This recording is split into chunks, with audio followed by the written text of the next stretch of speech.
Conversamos mais um pouquinho agora nesse segundo bloco do Sem Censura Pará de hoje e agora com a Ana Cláudia Cardoso, que é arquiteta, e ela é integrante da comissão organizadora de um seminário nacional que vai ser realizado aqui em Belém, promovido pela Universidade Federal do Pará. Agora dia 10 começa e que vai tratar da relação do meio ambiente com a cidade, com o meio urbano. A gente vai entender melhor essa relação conversando agora com a Ana Cláudia, que eu agradeço muito por ter vindo, viu? Agradeço conversar com a gente. Só para a gente entender, é o terceiro seminário nacional, o nome é enorme, né?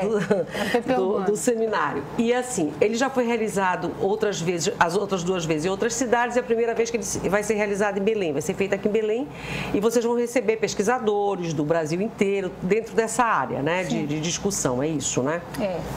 Bem, a primeira edição foi realizada em São Paulo, na FAUSP, e lá o objetivo era aproximar pessoas de diferentes áreas, arquitetos, advogados, paisagistas, agrônomos, todo mundo que pudesse ajudar a iluminar essa questão do meio ambiente na cidade. Naquela época, o que tem acontecido? A gente nunca falou disso para a cidade, a gente sempre lutou por moradia, lutou por habitação, mas a gente nunca reconheceu que natureza também era uma coisa importante. Porque quando a gente fala em meio ambiente, parece que a gente se relaciona sempre ao rural, né? À natureza em si. A gente nunca pensa no meio ambiente no urbano, né? Pois é, aí... No meio urbano. Isso coincide com essa proposta que a gente teve do Código Florestal ser alterado. No nosso Código Florestal estava estabelecido desde o início uma linha que ficaria na margem dos rios, seria proporcional à largura dos rios, para estabelecer aquilo que era fundamental proteger. Então, as áreas de preservação permanente. Esse código dizia que isso era aplicável tanto às áreas rurais quanto às áreas urbanas. Mas nas áreas rurais era mais claro, nas cidades isso dependeria do que o município ia estabelecer. Essa área de preservação. Isso. E acabava que era como se a gente só tivesse direito a isso, de reconhecimento de natureza dentro da cidade.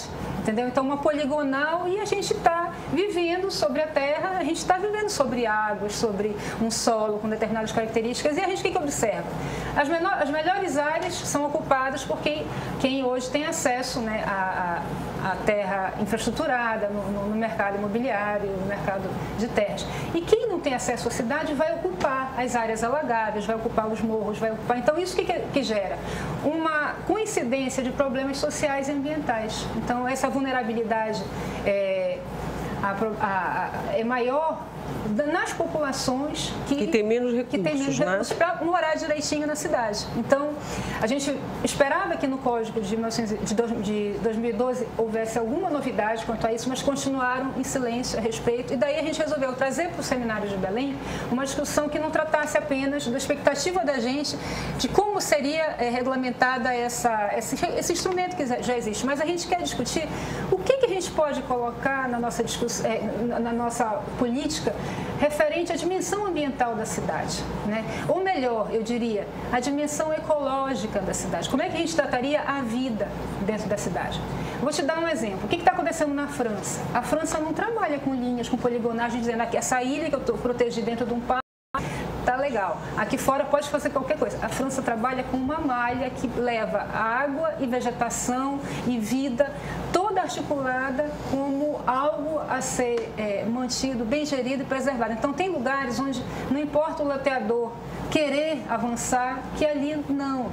E aí a gente vai observando que isso tem relação com estabilidade do solo, isso tem relação com temperatura, isso tem relação com qualidade do ar, na qualidade da vida que a gente leva na cidade.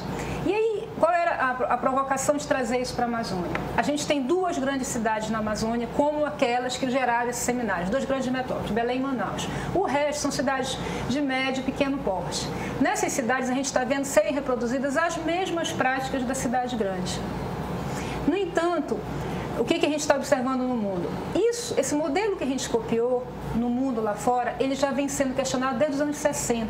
Se a gente olhar o que está acontecendo nas cidades dos países do norte, os países mais ricos, as cidades estão pagando bilhões para recuperar toda a natureza que elas perderam no decorrer desse processo. E nós aqui continuamos degradando. E está degradando. Então, a gente está trazendo os melhores pesquisadores do Brasil e alguns pesquisadores franceses para apresentar para nós esses argumentos, a reflexão que eles têm para nos ajudar. Eu acho que isso aqui é uma oportunidade para a gente aprender, né, a se posicionar com relação a esse tema. Porque os nossos avós, meus pais, souberam o que foi conviver com grandes árvores, com rio. E a gente está se agora viva nessa área do Brasil. E recentemente eu ouvi pessoas que são migrantes da Amazônia. É isso que a gente quer. Né? E assim, se isso tudo se modifica dessa forma aqui, todo o Brasil vai sentir, porque a gente sabe que tem uma relação aí dos rios voadores, a água que está faltando lá, está faltando porque está desmatando mais aqui. E na tradição do urbanismo... Há uma inter-relação, né? Existe uma grande inter-relação. E assim, na tradição do urbanismo, da economia urbana, a gente tem uma... de que todo o bem-estar, ele é irradiado a partir da cidade. Por exemplo, nos Estados Unidos, aquela época do faroeste, ela melhora, a gente não tem hoje Los Angeles, de vida, recursos de riqueza que eles têm. As cidades, elas foram fundamentais em modificar aquela visão que se tinha de que aquilo era uma área que tudo podia acontecer, uma área para enriquecer rapidamente. Mais ou menos como a gente está vivendo aqui hoje, onde a área para enriquecer rapidamente. E as cidades precarizadas, elas não conseguem difundir solução ou uma identidade, elas não conseguem colocar valores nas pessoas, né, que as façam modificar esse comportamento. Então, o que está acontecendo? Nós que estamos mudando todos os nossos valores. A gente está aterrando os nossos rios, aterrando as nossas várzeas, a gente está passando a viver, sepultando as nossas árvores na cidade, fora dela, e está aceitando. Mas isso é um passivo que a gente está criando para nós e para outros, porque aqui a natureza é tão exuberante que ela cobra muito caro, né, essa má gestão. Agora, Ana Cláudia, esse debate é importantíssimo, né, e é muito bem-vindo, principalmente porque, como você disse, nós estamos aqui na Amazônia, é a primeira vez que o seminário vai ser realizado aqui, no caso aí em Belém. Mas assim, vocês vão no final das contas desse debate, desse evento, elaborar propostas que podem ser oferecidas, se é esse o termo certo, ao poder público, quer dizer, para que essas propostas sejam colocadas em prática, né? Não. Porque como é que funciona isso? Porque no final das contas nós temos um monte de leis, né? E alguns elogiam as nossas leis, inclusive nessa área ambiental. Sim. E tal, que e tal, e a gente continua fazendo as mesmas coisas, quer dizer, as mesmas práticas erradas em relação ao meio ambiente. Então, esse seminário também tem essa vertente, quer dizer, propostas que possam ser mostradas, digamos assim, oferecidas, casamento finalmente entre a academia, a universidade e a prática. Tá, então deixa eu te explicar mais ou menos como é que essas coisas normalmente acontecem. Esse seminário ele é vinculado a uma Associação Nacional de Pesquisa e Pós-Graduação de Planejamento Urbano e Regional, a ANPUR. Normalmente, o que a gente tira desses seminários são cartas. A gente faz o nosso manifesto e a gente coloca para que todo mundo tome conhecimento, encaminha para os ministérios e tal, colocando as nossas recomendações. Mas a gente não se atreve a muito mais que isso. São recomendações que vocês encaminham, a gente normalmente, né? Encaminha, a partir da reflexão, a gente tira posições, olha, então a gente, depois de assistir isso, aquilo, constata que é fundamental que a gente contemple pelo menos tais e tais pontos. Então, normalmente, esses seminários geram esse tipo de documento que cria esse nosso relacionamento com o setor público, claro, a gestão. Agora, o formato, ele é acadêmico, né? Então a gente tem aqui pessoas que normalmente podem ser consultoras do governo federal, são pessoas que têm ascendência sobre quem está nos ministérios. Que bom, né? Então isso gera uma comunicação, né, que eu acho que ela é muito positiva, porque tens os convidados que fazem as mesas redondas e são essas pessoas que são reconhecidas nacionalmente, são normalmente consultores e tal, e tu tens os momentos em que as pessoas do Brasil inteiro vêm apresentar seus trabalhos, e nós também vamos apresentar os nossos. Aí nessa hora tu tens a UFPA também apresenta. Sim, isso é um processo de avaliação, enfim, a avaliação é cega, quem passa não tem risco de ter sido privilegiado, enfim. Mas a gente vai observar que os nossos visitantes, eles vão estar assistindo, né, um panorama que meio que abrange as regiões todas do Brasil. Uhum. E isso é muito interessante, porque é dali que tu vais ter uma noção do que está acontecendo, né? Isso foi muito característico no segundo evento, e agora a gente tem aqui os grupos de trabalho mostrando o material da pós-graduação brasileira, que se ocupou dessa temática, e tu vais ter a possibilidade desses nossos convidados, que vão estar coordenando as mesas, assistirem isso, e isso gerar esse tipo de proposta, de diretriz. E muitas vezes isso a gente leva para casa, nós vamos alterar o nosso programa de pós-graduação em função disso, entendeu? Então, a gente influencia as pesquisas que estão em andamento, né? Isso gera editais. Então, o impacto, ele é menos ambicioso no sentido do imediato, mas ele pode ter um reverberar, né, para a formação e para a alocação de recursos. E algumas mudanças, né, que possam vir. E é interessante porque o Brasil ele é dimensão continental e tem diferentes climas, diferentes situações ambientais mesmo. E até dar uma opinião, viu, Renata? Eu acho que Brasília, opinião de leigo, que eu não sou arquiteto, Brasília é linda, maravilhosa, mas foi um desserviço para a arquitetura urbanística no Brasil. Que a partir de Brasília, que não tem árvore, é só concreto, e aquelas vias imensas, aquelas praças sem nada, muitas cidades depois copiaram esse modelo de fazer praça. A gente tem aqui, temos ali o Portal da Amazônia,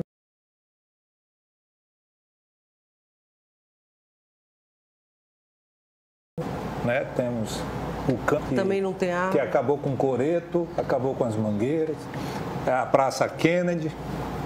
Então eu acho que tem alguma maneira de reverter essa situação, de voltar às praças, às ruas, ganharem árvores, ganharem... Sim, claro. Dentro desse projeto, mas assim, você tem conhecimento de coisas que deram certo na Europa? Deixa eu explicar aqui, eu quero ver se eu consigo falar o que eu tenho na cabeça. Tua pergunta é muito provocativa, mas a gente tem Brasília, por exemplo, como uma pérola daquilo que era do interesse da dinâmica econômica do período. Então, sim, era muito interessante padronizar, massificar, verticalizar, tudo aquilo foi muito bem-vindo, foi muito criado quem está a cidade, os incorporadores, estratégia de produção aí que interessa, né, e é muito rentável. E é muito melhor eu ter um modelo e eu disseminar esse modelo por um grande território do que eu esquentar a cabeça e em cada lugar desenvolver uma estratégia, uma solução. Então, foi isso que a gente perdeu. A gente perdeu a nossa capacidade de se entender e de buscar as soluções adequadas para o nosso contexto. A hora que nós nos liberarmos desse complexo, de que a gente tem que copiar o que vem de fora, e a gente começar a investigar o que funciona melhor para a gente gente precisa muito de pesquisa aqui quanto a isso, para comprovar de que ter as árvores, por exemplo, funciona melhor, porque agrega mais pessoas, melhora a qualidade em São Paulo tem aqueles viadutos, né, que agora estão querendo fazer jardins suspensos. Estão copiando a Highline de Nova York. Né? Então, a gente tem que... Lá era o caso deles, aquilo era uma ferrovia que estava parada e que eles resolveram que a melhor maneira era de gerir aquilo era transformar aquilo no espaço público, né? A gente aqui tem que descobrir quais são as nossas potencialidades. Então, a gente precisa muito de pesquisa, de investigação. Por exemplo, se a gente vê os garotos pulando no rio em Afuá, né, felizes da vida no deck de madeira, a gente vai entender que não há recurso federal para trabalhar com aquele tipo de tipologia. A gente não pode, com recurso federal, criar decks daquele tipo. A gente tem que fazer aterro, construir com alvenaria, né? E criar... A gente não está percebendo que trazendo esses modelos, a gente está trazendo um outro modo de vida. Que cada solução, cada arranjo espacial, ele tem que atender ao modo de vida de quem vive naquele lugar. Quando eu fiz a Nova Marabá para quem vivia na Marabá pioneira, eu só falei aquilo da boca para fora, porque aquilo não tinha aderência nenhuma, né, ao modo de vida e às práticas cotidianas daquela população. Então, a escala, a maneira como eu construo o espaço público, defino o espaço privado, tudo isso era muito diferente, a proposta mais modernista, né? Então, hoje em dia, a gente tem aí a possibilidade de aceitar aquilo que está sendo colocado para a gente como solução de massa ou dizer, não, nós não somos isso. E o evento desses ajuda exatamente a criar essa nesse ponto, né? A criar essa consciência, incentivar a pesquisa. Eu estava observando, nós temos vários bares na beira do rio, né? Aqui em Belém, né? De frente para o rio, né? Mas eles não têm a estrutura que tem os bares do outro lado do rio, que lhe dão condições se você quiser tomar um banho de chuveiro, cair no rio. Não tem, engraçado isso, né? Talvez porque para cá é mais poluído, enfim. Mas não tem essa cultura de você ter o acesso a esse tipo de bem-estar dentro da estrutura. É como se as pessoas tivessem vergonha, né? Pois é. É isso que eu estou falando. Aí tu vai para o outro lado do rio, que é o quê? Lá faz. Sei lá quantos metros, e lá você fica mais à vontade, toma um banho, enfim. A gente não equacionou. Tem um modelinho que a gente está querendo vestir, que é o modelinho da metrópole de um outro lugar. A gente não consegue inventar a metrópole que nós podemos ser aqui. Acho que nós mesmos perdemos aquele interesse, né, pelo meio ambiente aqui. Sim. Por exemplo, tem o Portal da Amazônia aqui, tão bonito, eu não conheço. Eu mesmo daqui não tenho essa consciência de ver. Mas eu acho que a gente precisa... De dia é muito sol, né? Enfrentar outras coisas. A gente não tem aquela base, aquela cultura de ter mesmo... Nós não valorizamos a cidade, né? Quer saber uma coisa simples que a gente está perdendo? Os quintais. Isso é verdade. Sim, os quintais. Não tem árvore, né? Não, a gente está pavimentando, construindo. O que significa isso? Que a gente também está impedindo que as águas elas sejam absorvidas pelo solo. E isso faz com que eu precise de mais sistemas de drenagem. Só que olha a diferença. Na hora que a água cai no quintal e é absorvida, ela resolveu ali mesmo.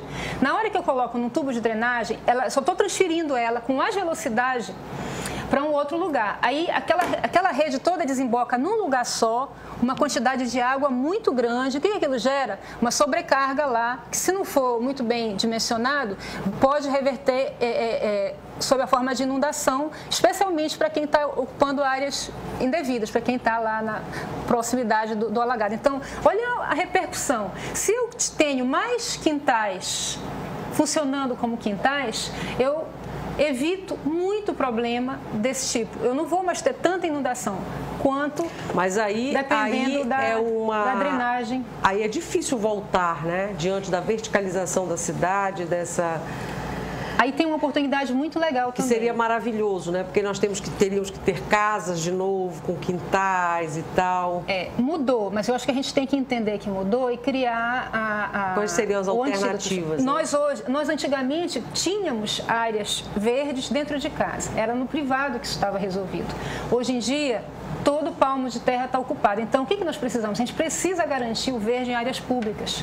É fundamental a gente estabelecer aqui áreas de parques, áreas públicas que tenham essa possibilidade de desempenhar funções paisagísticas, ambientais, sociais, entendeu? Então, isso é um descuido, porque a gente ainda está no formato de quem tinha o recurso. A gente ainda não percebeu que está perdendo e não conseguiu ainda apresentar uma nova solução. Então, a gente está perdendo tempo quanto a isso. A gente não tem mais esse acervo privado e não está construindo a alternativa. Ana Cláudia, você falou agora há pouco que tinha um monte de coisa na sua cabeça que você queria falar. E aí, como daqui a 2 minutos eu vou chamar o intervalo, eu queria só que você finalizasse, então não dá para você falar tudo aqui. Logicamente, é um assunto muito vasto. Mas o que seria fundamental que você quer falar agora sobre o evento, ou sobre essa questão toda para a gente finalizar? Não, eu queria primeiro dizer que a gente, como eu estava falando antes no intervalo, se tem algum lugar no Brasil onde ainda é possível fazer um trabalho novo e equilibrado quanto a isso, é aqui na Amazônia, em função de toda a presença de natureza que a gente ainda tem. E isso vai ser bom para o Brasil, porque a gente vai dar voz para uma porção de gente que já jogou a toalha em outros lugares, em outras regiões, né? Então, eu acho que isso é uma coisa que o povo da Amazônia pode fazer pelo Brasil.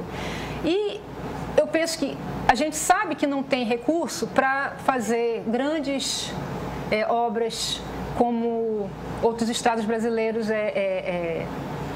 fazem. Então, por que a gente não aproveita o que tem hoje, né? Por que a gente não preserva... Dá um exemplo para nós do que poderia ser aproveitado, por exemplo, aqui na cidade.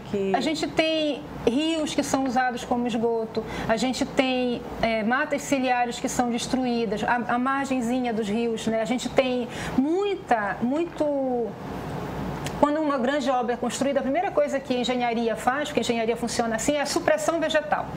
Aí depois, aquilo pode olhar o que está acontecendo nos vários condomínios e tal. Depois aquele lugar recebe palmeiras e lagos artificiais. A gente acaba com a biodiversidade do lugar, a gente acaba com a possibilidade de continuar uma prática que os nossos antepassados tiveram. Então, eu acho que isso é uma coisa muito importante. Residenciais, condomínios fechados também. Isso é uma coisa muito importante para a gente pensar. Palmeirados. Né? Palmeira não desempenha as mesmas funções que uma árvore, como as nossas castanheiras, enfim. Então, isso é uma coisa, eu queria muito aproveitar esse tempo para dizer para o nosso povo, né? E a outra questão é que quem puder, a gente está tentando conseguir uma conexão para fazer a exposição das mesas redondas, pelo menos, online, como tem sido feitas outras ações que o Ministério Público está à frente. Então, quem puder ele é nosso ajudar... apoiador. Não, a gente vai colocar no site, o site é www.appurbana2014.com, a informação a respeito de se nós vamos conseguir fazer a transmissão ao vivo ou não. E, dessa forma, eu penso que a gente possa democratizar muito esse debate. Certeza. E quem quiser, é só ir lá no Benedito Nunes, a partir da quarta-feira à noite. Auditório Benedito Nunes, quarta-feira agora à noite, a partir do quê? Das 7 horas? Não, a partir das 6, abertura. A gente tem uma conferência com o professor francês que vai mostrar... Quarta, quinta e sexta. Isso.